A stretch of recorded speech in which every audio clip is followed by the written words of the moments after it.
good morning හැමෝටම හැමෝම හොඳින් ඇති කියලා මම හිතනවා. අද හරිම ලස්සන දවසක්. හැබැයි මගේ පැත්තෙන් මම සෑහෙන ඩීමෝටිවේටඩ් වෙච්ච දවසක්.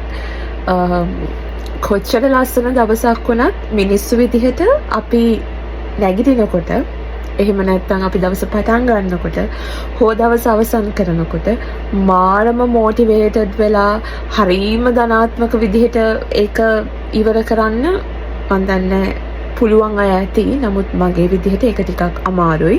සමහර දවස් තියෙනවා හරිම ධනාත්මක චින්තනයෙන් ඉන්නේ, හරිම පොසිටිව් මයින්ඩ්සෙට් එකකින් ඉන්නේ, පුදුම ස්ට්‍රෙන්ත් එකක් තියෙන, පුදුම ශක්තියක් තියෙන, පුදුම ධෛර්යයක් තියෙන දවසට මුහුණ දෙන්න. නමුත් සමහර දවස් තියෙනවා හරිම ඩීමෝටිවේටඩ් දවසක්. ඍණාත්මකව නැති වුණත් සමහර දවස් තියෙනවා හේතුවක් නැතුව දුක හිතනවා, හේතුවක් නැතුව තරහ යනවා, හේතුවක් නැහැ නමුත් පුදුම කම්මැලිකමක් තියෙන්නේ. ඒ වගේම තමයි සමහර දවස් තියෙනවා ජීවිතේට අරමුණක් හොයාගන්න බැරි. මේ මොකද්ද මේ කරන්න කියලා සමහර වෙලාවට ලොකු මනෝපාරක් ගහගෙන දවසම ගෙවන එහෙම අවස්ථාවල් අපේ ජීවිතේට එනවා.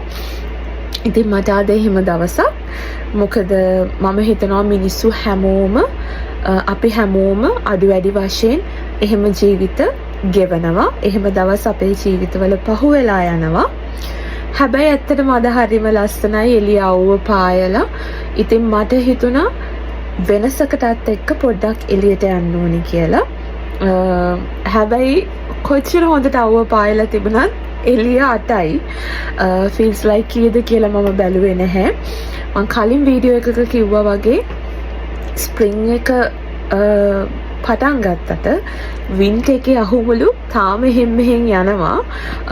හැබැයි මට හිතෙනවා සෝබාදහමත් එක්ක ගස් කොළන් එක්ක චුට්ටක් ගැවසිලා ආවොත් මේ තියෙන අලසකම නැති වෙලා යයි කියලා. ඉතින් මම හිතුවා මනුස්සෙන්ට තියෙන සාමාන්‍ය හැඟීම් මේවා. ඉතින් මම හිතුවා එළියට යන්න ඕනේ කියලා. ගස් වෙලා එහෙනම් මාත් එක්ක එළියට යමු. ගස් වෙලා ඉන්නේ එළියට බහින්න තමයි තියෙන්නේ. රවුමක් දාලා යමු.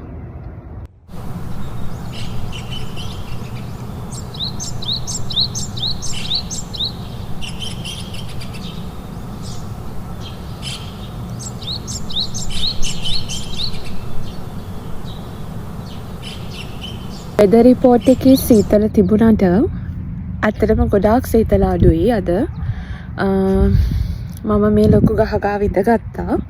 එතකොට මට මේ අහස, වටපිටාව, එතකොට මේ ඩැන්ඩලින් මල්යාය මට ඔක්කොම ලස්සනට පේනවා. ඒක හරිම නිදහස් හැඟීමක්. මම ඔයගලන්ට කිව්වා අද මම ඩීමෝටිවේටඩ් වෙච්ච දවසක්. මට අද ටිකක් තනියම ඉන්න ඕනි කියලා හිතිච්ච දවසක්. ඉතින් මම හිතනවා අපේ ජීවිතවලත් සමහර අවස්ථාවන් වලදී අපිට එහෙම දැනෙනවනේ, මට තනියෙන් ඉන්න ඕනේ, මට තනියෙන් හිතන්න ඕනේ, මට අද කාත් එක්කවත් කතා කරන්න මූඩ් එකක් නැහැ. අන්න එහෙම වෙලාවකදී මම හිතනවා ඒ තනිකමට තනි රකින්න හොඳම තැන තමයි සෝබාදහම කියලා කියන්නේ.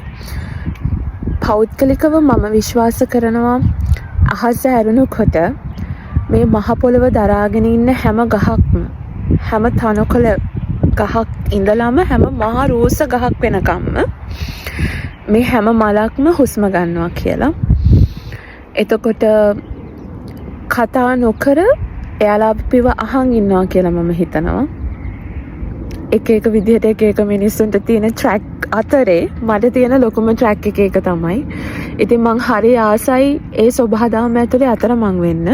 මොකද එහෙම අතරමං වුණාම සමහර වෙලාවට මට හිතලා තියෙනවා මම මාව හොයා ගන්නවා කියලා.